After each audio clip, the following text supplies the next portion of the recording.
Hello, everybody. Welcome to the Angry Billy Anime Watch podcast, where we watch anime.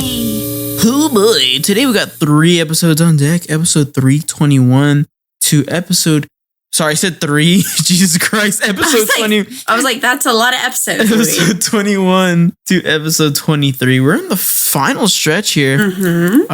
We're getting really, really close. 6 episodes, and also really, really close to having to find a new anime for us to watch. But oh my gosh, don't even get me started. I don't know how we're gonna do that. I don't know. At this point, the first episode has definitely released, despite all of my efforts to try and get it out earlier. It is come out early November. We also have a great editor who's going to be editing our shows from now on until he decides he doesn't like Wait, us. the episode came out? The first episode, yes. Do you not look on Discord? You never told me. It's on Discord. I don't get Discord notifications. Why not? I told you this is where I'm going to be talking to you guys. because it's on my computer. Just get on your phone, dude. Oh my god. Oh my god, I feel like a dunce head. Well, I get it on my phone, but I'm having this really weird thing where my phone is offloading all of my apps when I'm not using them, and I can't stop it. I've asked like 10 people and nobody knows how to stop making my apps offload themselves. Have you asked Google? Yeah. Right. I feel like you haven't based off that. I know, and that sounded really stupid. I was like, yeah. But I've typed it in and they're like, oh, it's in settings. Where? Where in settings? It's literally not anywhere in settings and I can't find it anywhere. Well, that's rough. So if anybody knows how to stop the offloading of apps off of an iPhone, put it in the let me comments know. below. By the time this leave comes it in out, the comments. it's going to be a hot minute. It'll be like a month from now. It'll 2 be months like from now. the new year already. Because the second one comes out next Tuesday. So yeah. Next Tuesday being November the 21st. The 22nd, 21st, something like that. 22nd, yeah. Cool, dope. Yeah. Yay! Yeah. But anyways, so we have our awesome editor who is listening to me speak right now. So thank you for jumping along, my friend. You are very welcome. If you want to chat with him. He's listening right now? Mm-hmm. Yeah. He's going to be listening for sure right now. Oh, shit. Well, I don't want him to listen too hard because I've been wiggling with my levels the past minute. Holy heck. If you want to talk to him, he's on the Discord under Achilles. I don't know why I said it like that. I said Achilles. Wait, what's his first name? I don't know if he wants me to say it on the It's David. pod. Appreciate it, though. Oh, that's I'm not going to dox him. Well, I'll just call him Achilles. Alrighty then. Anyways, he also has a YouTube channel where he plays video games too. So it's here in the Discord for anybody who wants to give him a quick little subby wubby.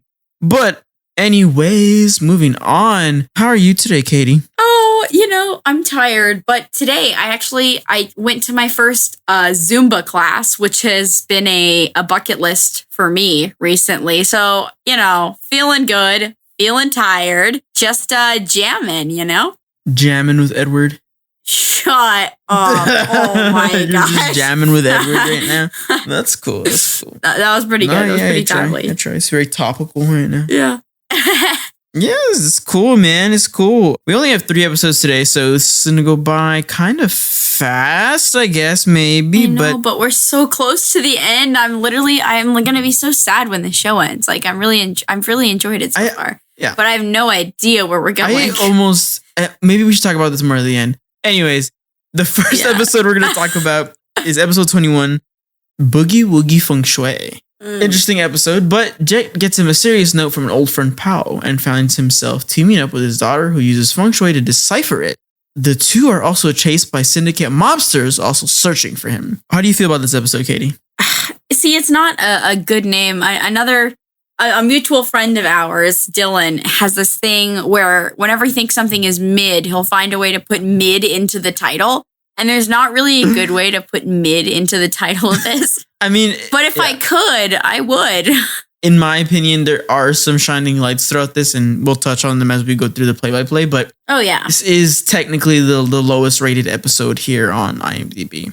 Is it really? Oh, yeah. Because I do think there were episodes I definitely enjoyed less than this one. Oh, really? Well, yeah, I'd have to look at the roster, but I just remember there were a couple of episodes that I thought were absolute dog shit, and I didn't think this one was dog shit. I just didn't enjoy it that much. Yeah, I mean, it's a 7.1, and there's nothing lower than that here, so. Really? Oh, yeah. Nothing lower than a 7.1?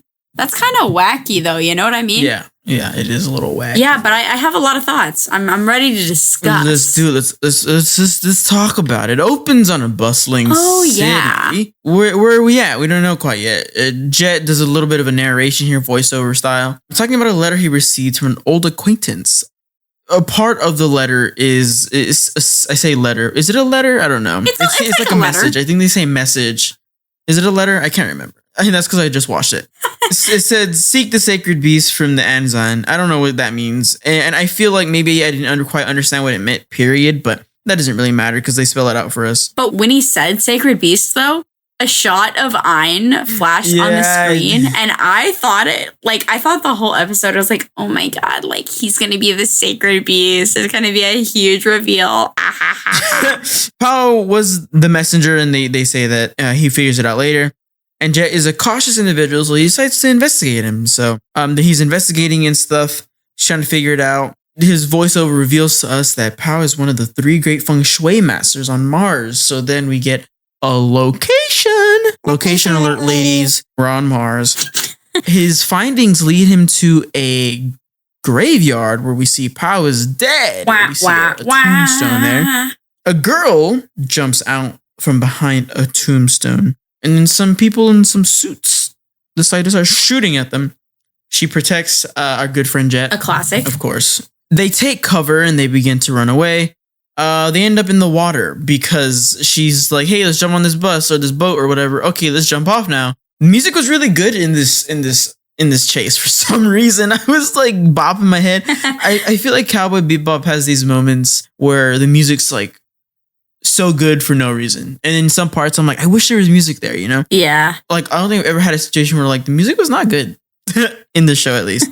So they end up in the water, like I said. They end up back at the Bebop. And this is probably one of my favorite parts in the whole episode with Spike and Faye are kind of hidden behind and they're like getting nosy and they're like, is this his girlfriend? A love child? And Spike's like, no, too young for a girlfriend, too old for love child. She's like, ugh. Okay, also, during this conversation, Ed like bear crawls between their legs and says like weird one hot dog bun. Did you understand that? Because I was so lost. I was like, what did I miss here? You know what's so funny about you saying that is when I was watching this, I was like, Katie's going to say something about that. I know she is. I just know she is. I just figured you were going I was to. like, what is happening here? Although I will say, like, there's no Ed foot shots in this episode. There's not. And I was waiting for them. I wonder if we should get like a full count of Ed foot shots. But we can go back. We can have Achilles go through and keep a tally as the episode edit by episode. But like if every time you mention it doesn't mean that it's an Ed foot shot. You know what I mean? Are you saying that like I'm an unreliable narrator? You might be. Oh my God, I can't believe you'd say that about me. Why would you do that? Oh my God. Your mic just decided to commit death. And so the cute girl or whatever, and they do mention her name here shortly, is Poe's daughter. Pao, sorry, not Poe. This is not Kung Fu Panda. Pao's daughter. The panda. Pao died from a space car accident. I have in quotations. It was kind of confusing to me. I didn't really understand it, but apparently on its way to Jupiter, he like got into an accident and died. Ed comes in being a little nosy again and basically just kind of, this is one of my other favorite parts of the episode, kind of just repeats what Faye and Spike were talking about. Oh, He's yeah. like, love child or girlfriend? And then Jet just kind of spits out his drink.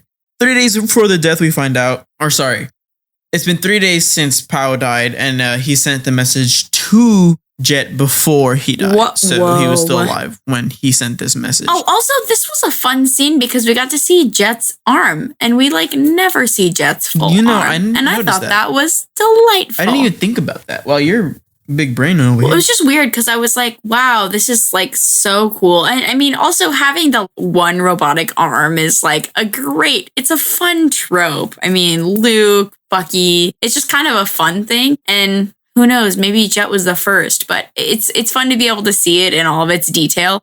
And it's just one of those things that I think I don't take the time to appreciate the visual storytelling of the show enough, because I really enjoy the detail of the animation. For sure. I agree. That's some good stuff right there. I didn't even think about that, so I'm glad you brought it up. Oh, yeah. Yeah. Yeah. I'm going to be super honest. I forgot where I was. Okay. Here's what I said. After the whole thing in the Bebop, they have a cute little montage throughout the city, and they're kind of just like looking for the Moonstone because that's something that they need to find. We find out that the name is Mafia. Is that her name? Mafia? It's like Mafia, something Yeah, like we'll say that? Mafia. They're like kind of sitting at a park now, and there's some nerd feng shui talk going on. She's like, oh yeah, if you feel it right between your toes just correctly, that means that blah, blah, blah. So there's a bunch of talking going on. She said something that I thought was quite interesting, and it was a funny moment, but it was also kind of weird. She says to Jet, I never had time to talk about this with Dad. And then Jet says, if anything, I could be a boyfriend. Because Or an uncle? What? He doesn't want to seem too old is kind of what it seems like. Because he was like, oh, I'm not that old. If anything, I could be a boyfriend. But we don't know her age, so it does feel weird. No, it is super weird. It just feels off. Oh, yeah. It feels super, super weird. So there's this funny little bit where they keep reminding each other that their ice cream is melting. He's like babbling on. She's like, oh, your ice cream is melting. He's like, oh, crap. Let me bite it like a freaking heathen. Straight up bites his ice cream. That was upsetting. Makes me want to cry. But Jet would, Oh, right? Jet would. Absolutely. This makes so much sense. So the shooter begins to stalk them a little bit. Thea finds the sunstone with the weird circle spinny orb thing. Jet notices the stalking people, and they try to go in, and not that they don't try, they do go into a shop to kind of hide. He does one of the most gangster things ever. He goes in there and buys a bottle of alcohol to use as a weapon. Jet beat the ever living crap out of them and tried to get information from them. Now, again, I this is super open ended, I feel like, but maybe also very clear, and I'm just like in disbelief. But after Jet trying to get the information from the guy, he like straight up fucking snaps his neck for some reason and throws him to the side.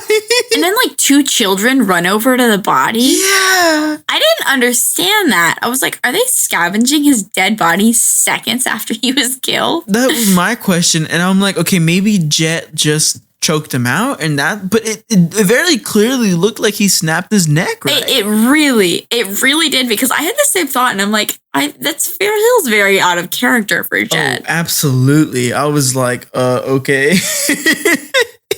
Someone's going a little rapid over here. But also, like, were the kids like his children or just like randos? There's so many questions that this scene had. It seemed random because they were there right before they like attacked, right? Outside. Yeah. So I don't know. It was just weird. It was a weird little moment. It was really and I weird. was like eating popcorn at the moment too, and I kind of just stopped eating popcorn. I was like, what the fuck was that? I wish I could tell you, buddy. So they're back at the Bebop now. Jet says it's a piece of the moon. They start like looking at it and analyzing it. This is a really fun moment too, because as they're talking about it, Faye and Spike are both smoking in Mafia's face. And I was like, LOL, this is funny. And then Jet was like, just go outside. No, there's a rule now. No more smoking in the Bebop. And so they angrily go outside and smoke. Yeah, I know. And the Bebop is just, it's so funny because, like, also, he's shown no regard for Ed in that way. Faye and Spike smoke around Ed all the time. But as soon as this, like, presumably older than Ed girl comes on board, he's like, no smoking. It's gonna make her uncomfortable. What? Yeah, and I didn't think about that. No, you're probably right. That makes a lot of sense because Ed, but I don't know, Ed's kind of there all the time. Yeah. So maybe he views Ed as one of the boys, you know? I don't know. One of the boys. Anyways, I figured out what my handwriting said. Ian takes the rock right from her hands and goes right next to the disc, and the disc literally starts to go sicko mode and spinning all crazy. Mafia thinks that it's her dad trying to share his location. So they're like, all right, well, let's go or whatever. Mafia wants to know more about her dad as well. Mm-hmm. So Jet seems kind of hesitant to like tell her. But obviously, he ends up saying Jet just lets it out that when her dad Powell was a consultant for a syndicate, which actually I don't think I mentioned this, but one of the men who attacked them was from the Blue Dragon Syndicate or the Blue Snake. I can't quite remember. I'm assuming he was in that a consultant for that syndicate, but he did say that her dad wanted out of said syndicate and was feeding information to Jet when he was a detective. So. I don't know. I don't know. I didn't know. I got no idea. They get to the area where the rock thing is taking them, but then they start to get attacked. Jet tells Faye and Spike to go deal with it, so they're like, oh, fine. And the funny thing about this episode is like Faye and Spike just kind of have no role in this episode, really. Yeah. And so everything, but I feel like we're so accustomed to Ed not having a role. Yeah. More so than Spike, Ed is just there for flavor, and like foot pics. Well, and say that, and whenever they just need to get out of a techie situation, yeah, it's very convenient to have a nerd on board, huh? Oh yeah. So anyway, they go to deal with it, and they can't really figure it out. Jet proposes a plan, or all or nothing kind of plan, and so Ed throws the sunstone in the toilet, and it flushes out, and Spike shoots it, and it explodes, and he creates a little wormhole. And then Powell calls him on FaceTime, basically. And he's like, hey, yo, what's good? Classic on FaceTime. But Jet's like, hey, you're unreachable, dude. I can't really help you out here, man. Yeah. And he's like, oh, no, I know.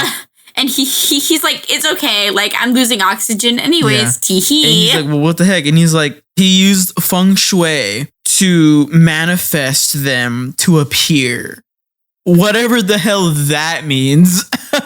But also, it wasn't even a line that Pow said. It was a line that Jet said. And he said, oh, wait, so you just used feng shui to get us here? And then Pow said, yup. I did. I was like, okay. But he did it because he trusted Jet to bring his daughter so she could say bye. And it was clear that they didn't really have a good relationship based on the things she was saying. So, they're there. She says bye, and that's kind of it. She goes back to Mars, and that's kind of it. They don't become boyfriend and girlfriend. But you're forgetting the best part of the episode, though. Which part? The best part of the episode is that, nothing really happens, and then she's talking to him, and then she says, wow, I couldn't stand you. For so many years, I despised you. And then the connection cuts, and presumably he dies. Oh, and the last thing he ever hears is his daughter saying, I despised you. Yes. I should have wrote that down. I did not. She did do brutal. That. Absolutely brutal. But then she starts to cry more. So presumably she was going to be like, but, I love you. Have a good afterlife or some shit. Oh, yeah. No, you're absolutely right. That did happen. It's fucking brutal. Yeah. She is deprived of the opportunity to, say goodbye and properly grieve him. And, his literal last words he ever heard were that he was hated by his only family. Oh, well. It'd be like that. So sad. It is sad, but all in all, not my most favorite episode in the world. For me, at least, it was like, okay, seeing Jet be more human, I guess, with this person was kind of cool.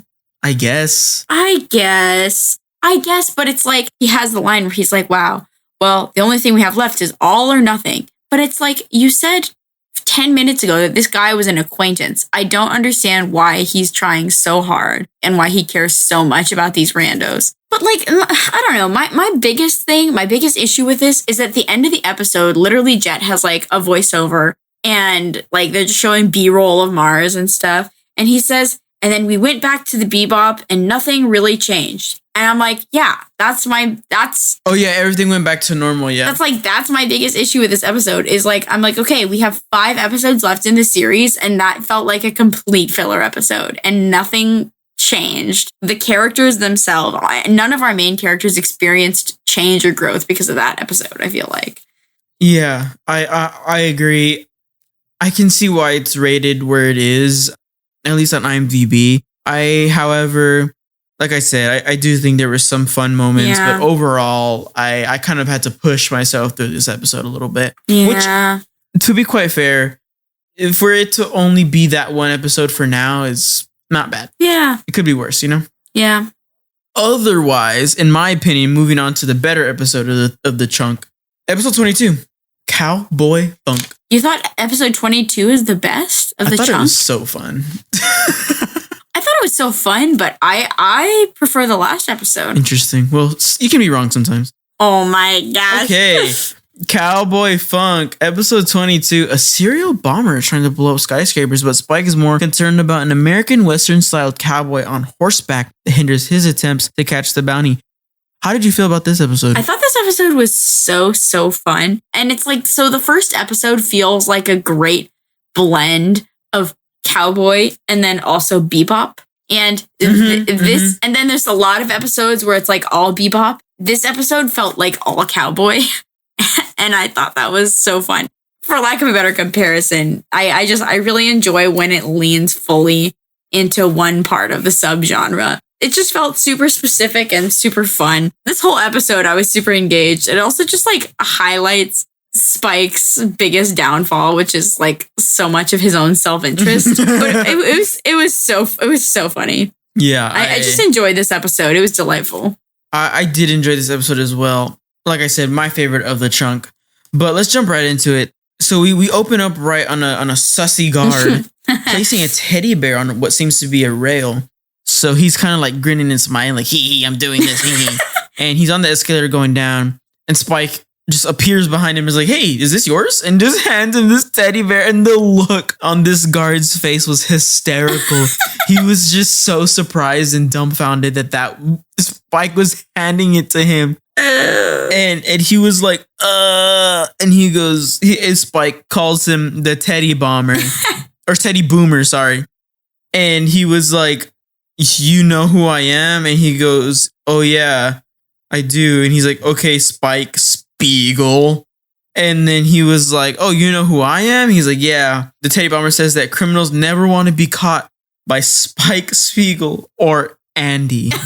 And Spike was like, who? Immediately, he was offended. He was offended that there was another bounty hunter out there, which is so funny because I'm like, who? No offense, but like, who the fuck is talking about, oh, you don't want to get caught by Spike? Because Spike has caught what? 2 people in this entire show successfully? Who knows? Maybe most bounty hunters don't find Maybe they all suck, and I'm just skewed because we're only seeing it from them. I know. That's the thing, man. We don't know. And like, also, he always catches them at some point. Whether or not he actually takes them is another thing. That's very fair. That is very fair. So anyways, Teddy Bear Bomber tries to blow Bear up, but Spike pulled the ignition pin.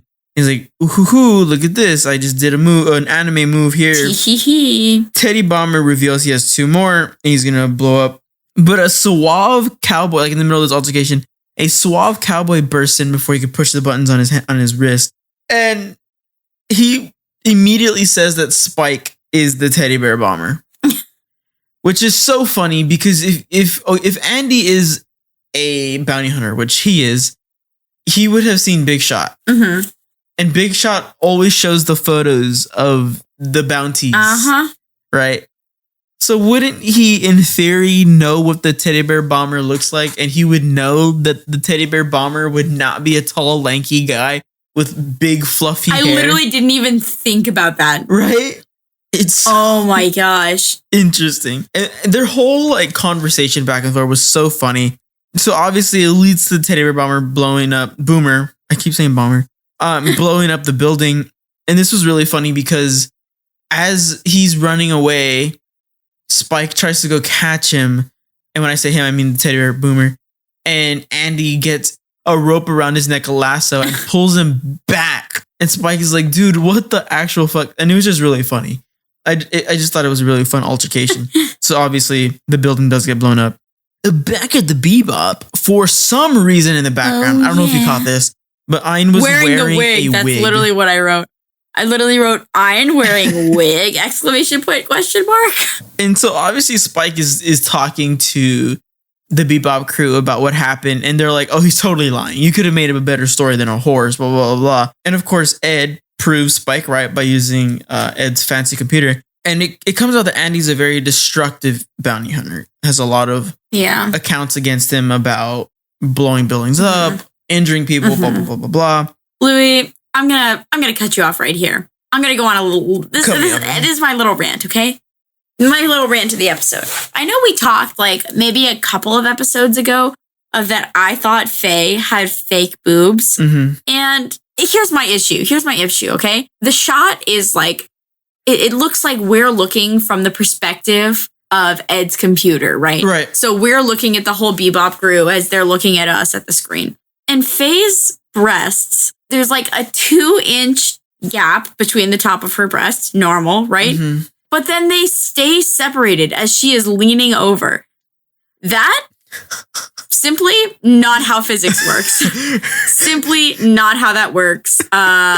They would fall together. That is just how gravity works. And they don't. In this episode, they don't. And it doesn't make sense. And I hate it. And that's my rant. They don't boing yoing like you're hoping they do. Well, it's not that I want them to boing. It's just like they would fall together. They would, gravity. what you're saying is like, they would it doesn't make sense. They'd boing together. They boing together. And it just doesn't make sense why they're separated. It literally just doesn't make sense to me. I will say this. If we do watch Jujutsu, like we were talking about potentially, we don't see anything really like that in Jujutsu. So that's something to look forward to. There's no breasts. Well, there's breasts. Or they're accurate breasts. There's no like individual moving of breasts because it is a shonen. Okay. And some shonen, not all, do not really do weird stuff like that.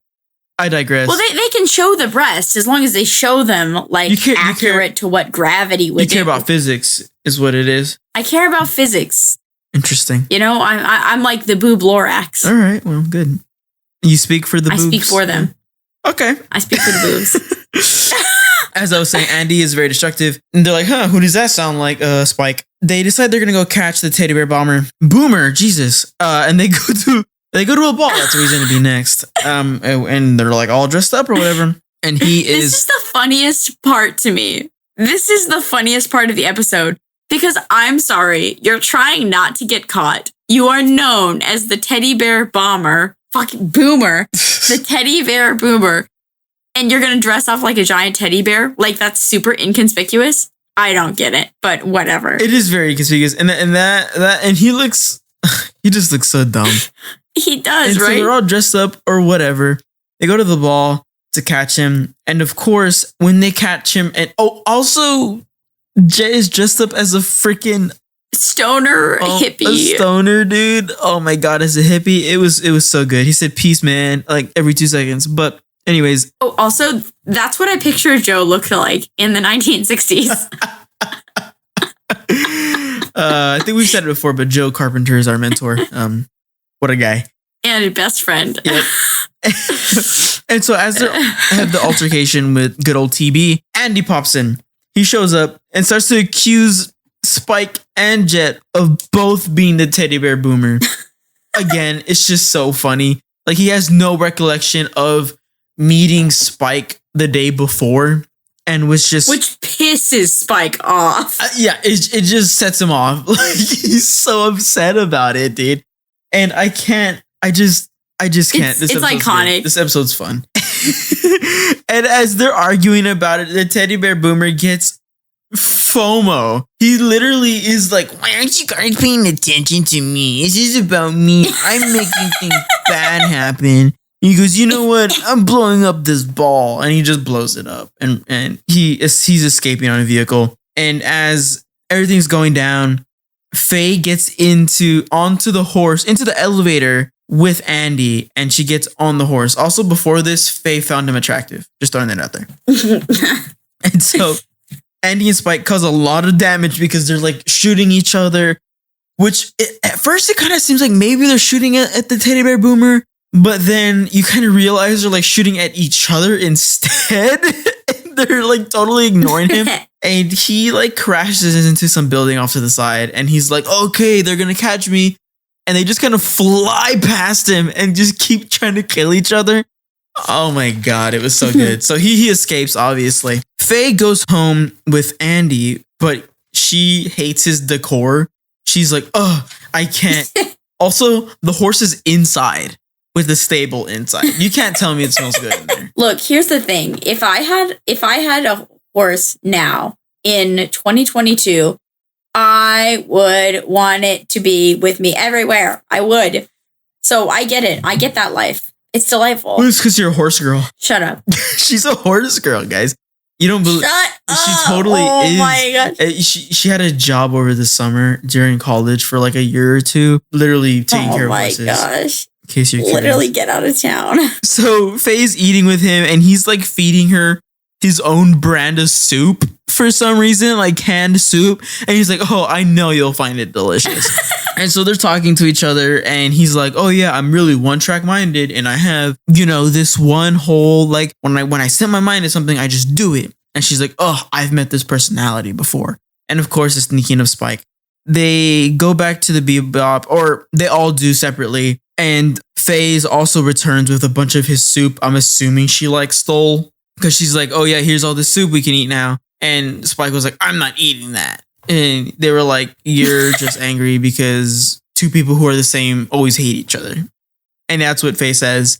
And so they decide that they're going to go after the Teddy Boomer. And they figure out, or Ed figures out, I should say, that he's going to be bombing City Hall next. So Spike does go and immediately, of course, finds the Teddy Bear Boomer. And the Teddy Bear Boomer just wants to be recognized, I guess. He doesn't want to have FOMO, is the thing. He wants fame. He wants people to fear him and love him. Notoriety, yes, of course. So Spike literally is ignoring him and is like, is anybody else here with you?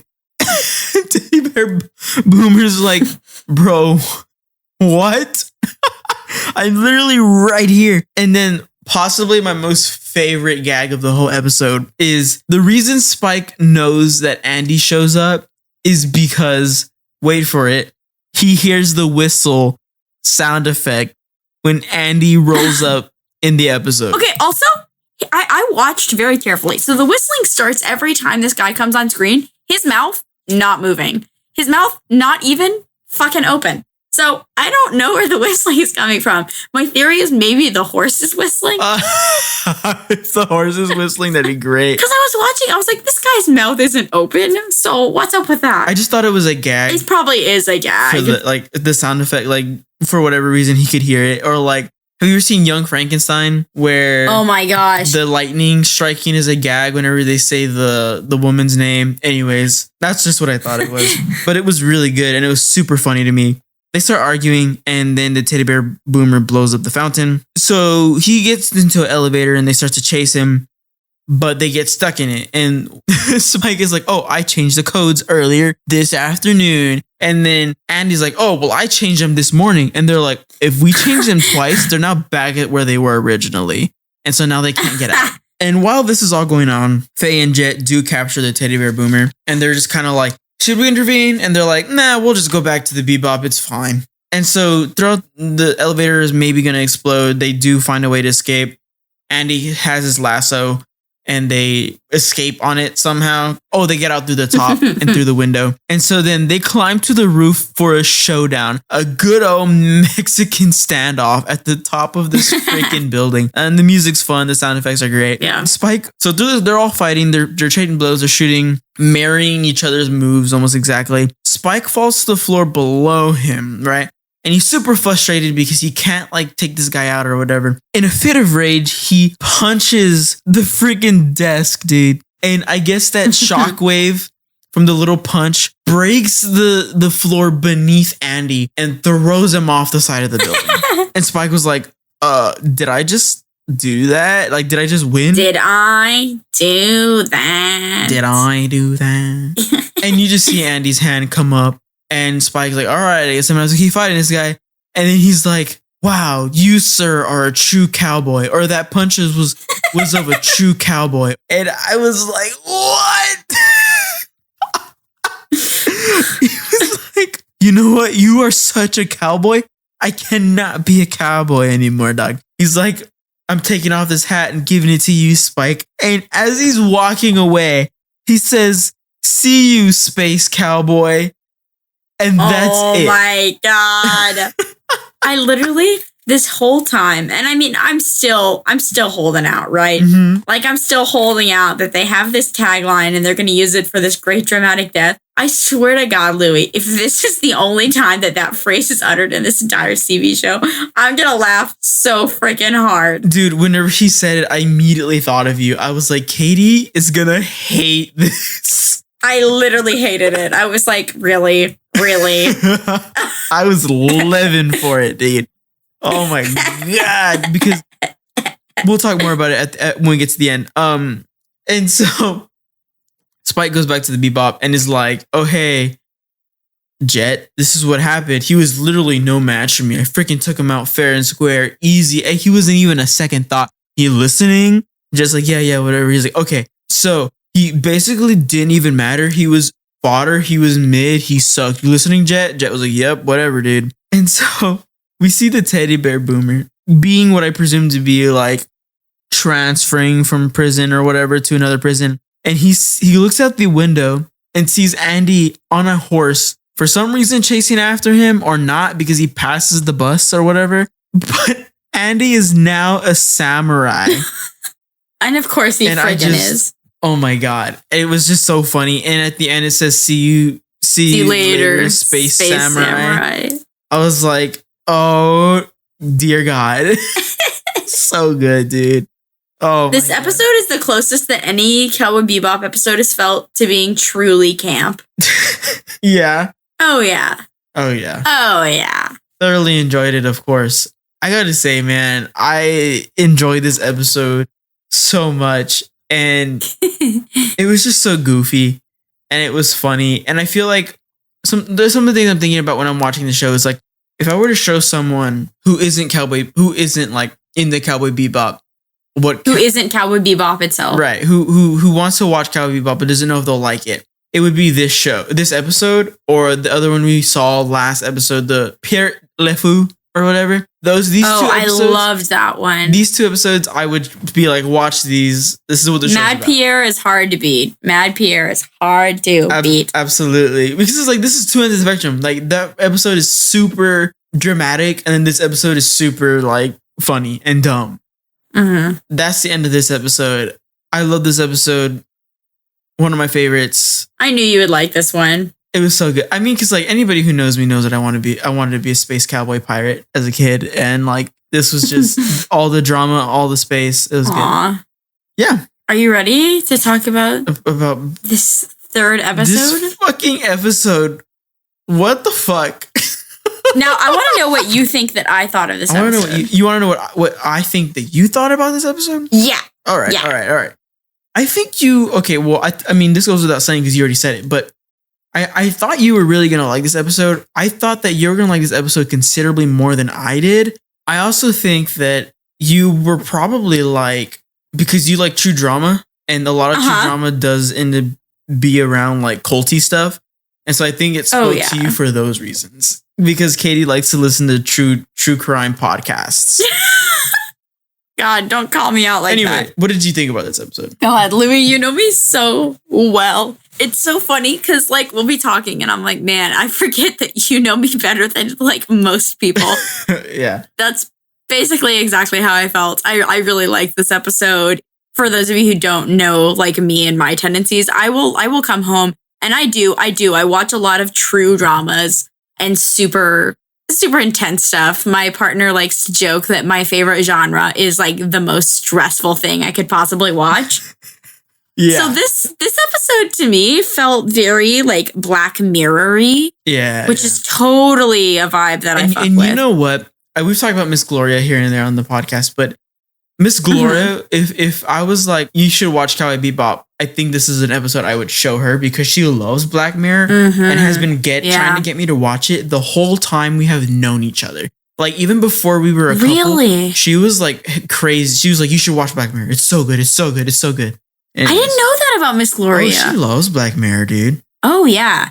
So it's really funny because there's a bunch of like I won't say like what in specific, but there's a lot of similarities between this and Black Mirror, and there's several episodes that kind of mirror the idea of like uploading oneself into the interwebs, but also like how virtual reality can be better than real life and more fanciful and stuff like that. Anyways, I will recommend to you those in other time. Sounds good. So this episode opens, episode 23, Brain Scratch. Dr. Landis, the leader of religious cult Scratch, has a large bounty in his head. Spike takes to the streets in an effort to get him, while Jet and Ed buy a video game that the cult members use to ascend into the digital being.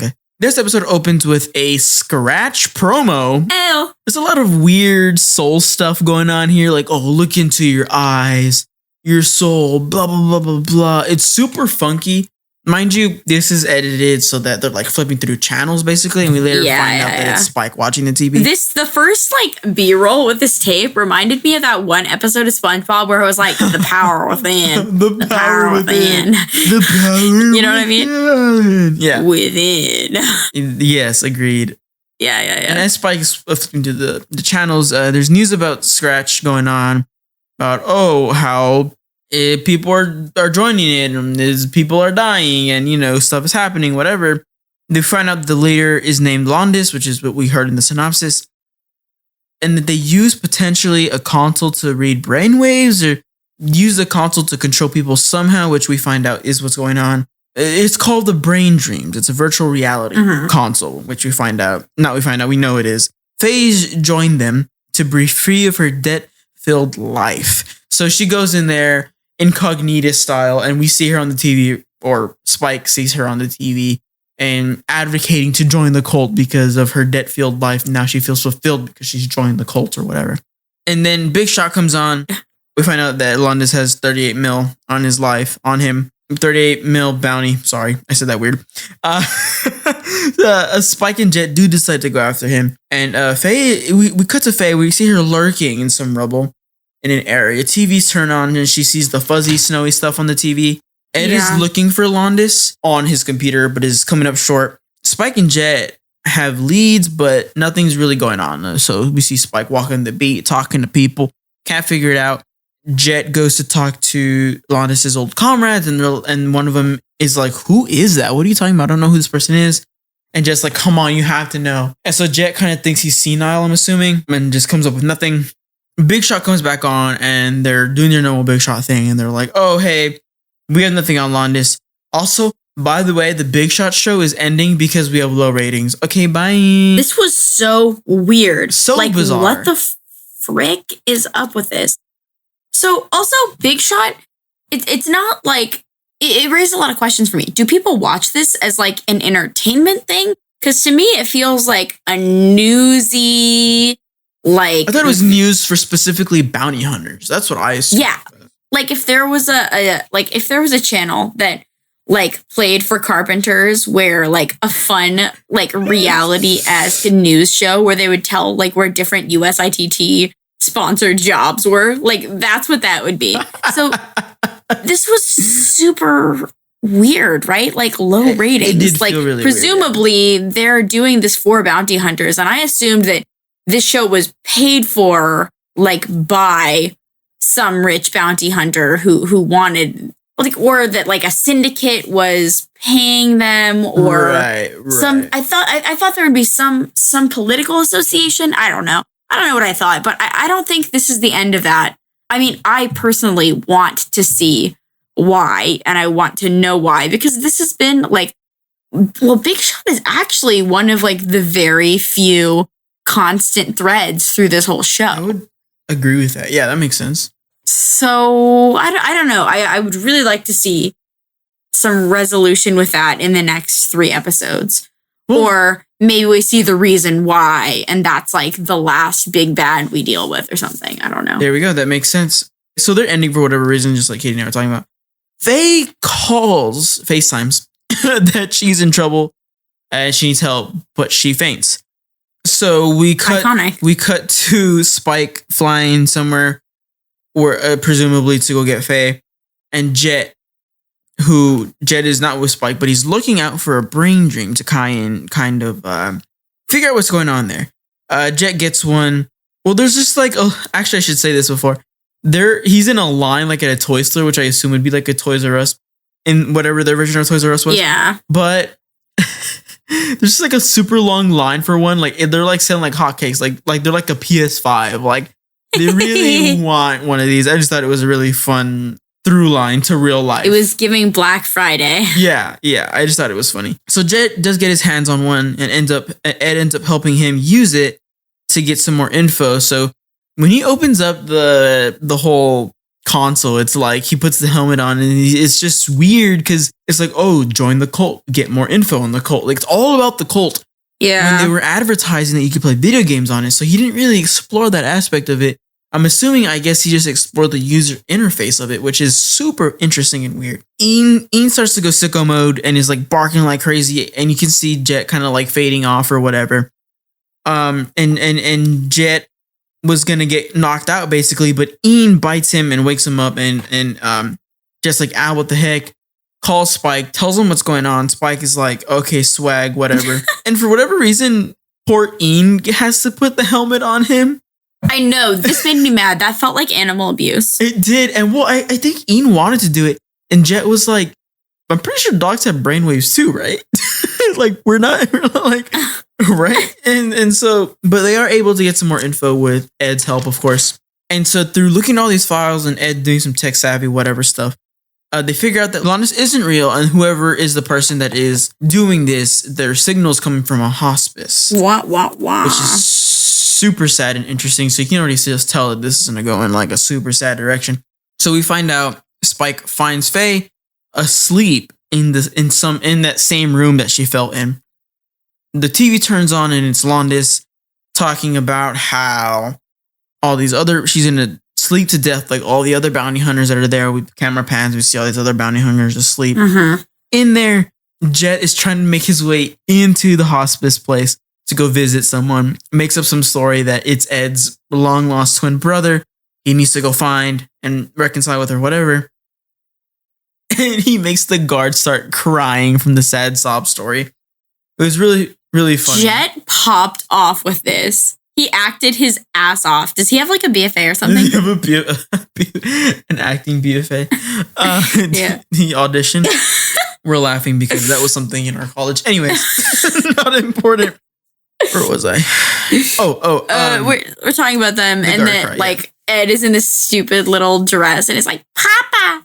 Every 2 seconds. So annoying. And it's funny because it's like Jet is so good at acting, but Ed saying Papa makes him like cringe, and you can just kind of see him shine through there. Spike and Lonnis are talking, but he's getting kind of weird, saying that TV is the problem and it's poisoning minds, and Spike is starting to fall asleep. Jet and Ed stop him by turning off his communication stuff through all of the interwebs or whatever. Jet does make sure to tell Ed, hey, don't turn off the life support, keep that on. Yeah, this is my favorite part. And I tried to write it down, but I can't even read my handwriting. But the quote here, and it's like, why do people believe in God? And he's because they want to. And like how God didn't create people, but people created God because they needed something to believe in. And that he wasn't doing anything wrong because he was just giving people something to believe in. Anyways, it was a really interesting and thought-provoking speech. I really enjoy this scene. If you're going to watch like 40 seconds from this episode, I would recommend that little bit of dialogue. Yeah, it's really good. I agree. And so obviously Spike does not fall asleep. And we see that he's just a boy who is a vegetable from a medical accident he had. And that's... Okay, so that's a question I had, though. Yeah. Because he said, oh, he's just a boy. And they said he's just a vegetable. And he did this after an accident he had 2 years ago. So my question is, how did somebody create a cult when they were unconscious? So what I found, what they did say, however, was that he was a hacker. So I wonder if something was in place, and I don't think this will ever be explored further because this is the show. This is how the show is. But I just presumed he was something of a genius and was able to move his consciousness around somehow, I guess. Yeah. Well, maybe it's explored in the live action series. Maybe they touch on it there. Well, probably. I wouldn't count on it because it's only 10 episodes long, so I don't know. Oh, is it really? Yeah, it's not the full show, from my understanding. I wonder if they'll have Mad Pierre. If they do, hell yeah. If they don't, what are they talking about? I have lots of questions. Yeah, so that's basically the end. I mean, that's pretty much it for this chunk. Yeah. Thoughts? I mean, I liked this episode. I didn't love this episode, but I did like this episode, and I liked it more than I think the previous 2 episodes. I gotta say, this last chunk of 3 episodes did not have any foot fetish content. So I was very pleasantly surprised. I'm glad. I was satisfied with that. So it has my Katie Mark stamp of approval. Very glad. I really enjoyed these. Again, my biggest issue is the next time we talk, the 2 of us will have finished the series. And people I've talked to, like when I said I was on episode 12, they're like, oh, you're about to get to the like big plot. And I'm sitting here with 3 episodes left thinking, what is it? Like, what is the big, like, it doesn't feel like there's any large overarching story. I'm really wondering what we're going to do to get a character to finish out their arc in 3 episodes.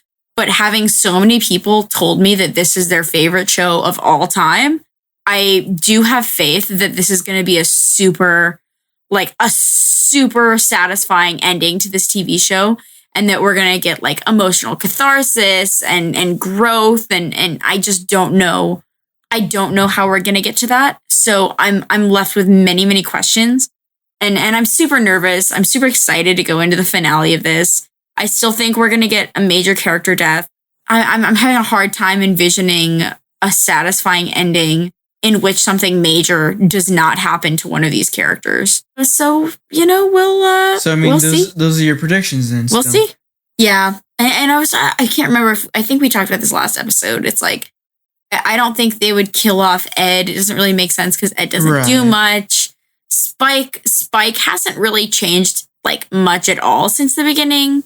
So I'd be confused if they killed Spike unless something like majorly significant happens to Spike in the next few episodes, which I do think will happen, but I don't think they're going to kill Spike. I also, unpopular opinion, I do not give a shit about Faye Valentine. I do not give a shit about her. I don't like her. I think she's an annoying person who does not care about the people around her. I think they're going to kill Jet. Jet is my favorite character. I think Jet is probably going to die. From the beginning, we see him go from this like super hardened guy to starting to care about all these people around him. I don't know. I just feel like, I literally have no idea what's going to happen in these last 3 episodes. So I feel like I'm throwing airplanes at like nothing.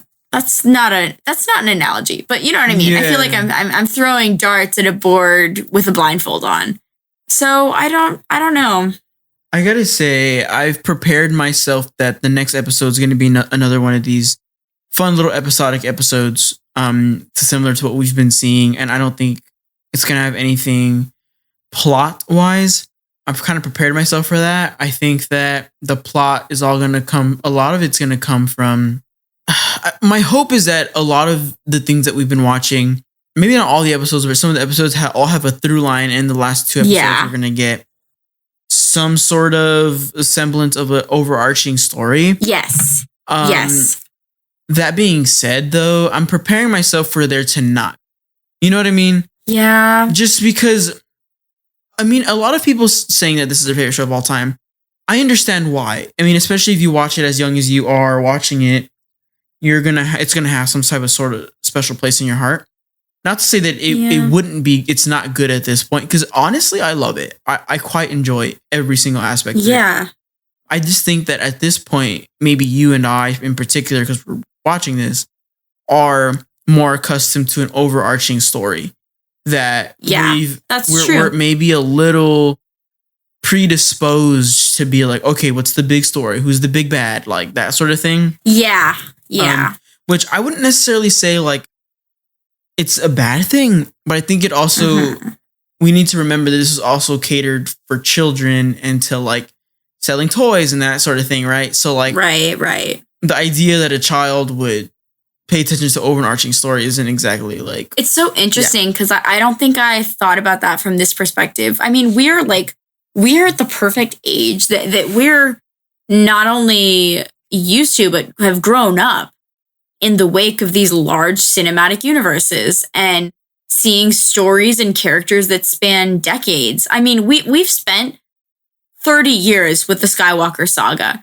And that's what we're used to. We're comfortable with it. I mean, in the, not hundreds, but in the tens of projects, which doesn't sound as impressive, right? But, how many Marvel projects have we seen? Oh, yeah. I mean, in the past 5 years alone, and we know everything about it, and we know where it's going, that I do think it's super different.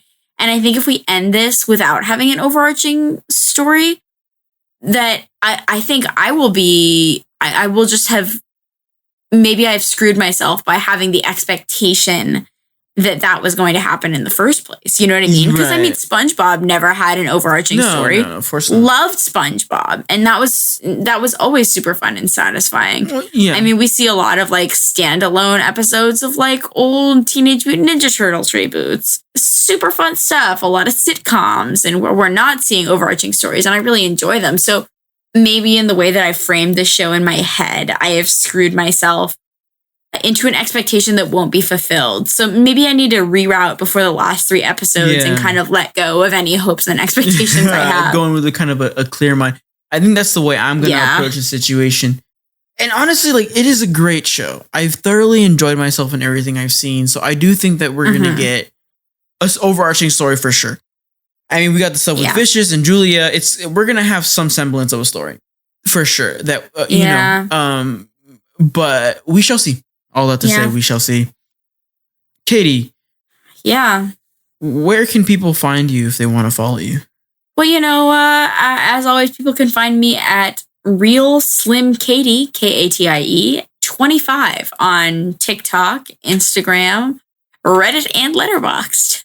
God, Letterboxd, yeah. If anybody has ever been on Letterboxd.